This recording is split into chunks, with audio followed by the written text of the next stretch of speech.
մերժել է Ամերիկայի առաջարկը պաշտոնական գերիների վերադարձի հարցով, նշելով, որ Հայաստանն ինքնուրույն կարող է այդ խնդիրը լուծել, թեև սա ինչպես նկատում ենք հակասում է օգոստոսի 8-ի պայմանավորվածություններին եւ 0 Թրամփի պայմանավորվածությանը, որ նաև գերիների վերադարձի հետ կապված այդ հարցը քննարկվելու է։ Դուք ինքներդ ձեր ասուլիսում ասացիք, որ այդ հարցը երբևէ դուրս չի գա օրակարգից, թեև դեռևս կետերում չկա։ Ու վերլուծականներ կային, որոնց վերջում նշվում էր, որ հենց Հայաստանի ղեկավարությունը չի ցանկանում, որ Արցախի ռազմաքաղաքական ղեկավարությունը վերադառնա, որովհետև վտանգ է տեսնում։ Խնդրում եմ երկու մասով հետո կամ հաստատել դուրս ու ձեր մեկնաբանությունը։ Ուրեմն, ինչպես գիտեք, ես նույնպես պետքարտուղարի տեղակալի հետ հանդիպել եմ եւ հանդիպման ընթացքում ես հատուկ անդրադարձ եմ կատարել այդ հարցին եւ արձանագրելով, որ նախագահ Տրամպը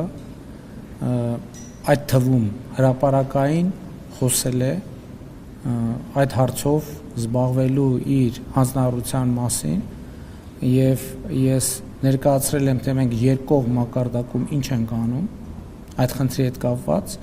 եւ Միացյալ Նահանգների պետքարտուղարի տեղակալին խնդրել եմ տեղեկություն տալ, թե Միացյալ Նահանգների կողմից ինչ ջանքեր են գործադրվում այդ ուղղությամբ եւ խնդրել եմ շարունակել այդ հարցը պահել ուշադրության կենտրոնում։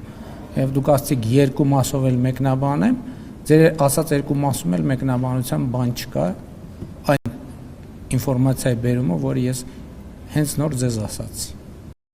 Չմոռանաք հավանել տեսանյութը եւ բաժանորդագրվել Civic AM-ի YouTube-յան էջին։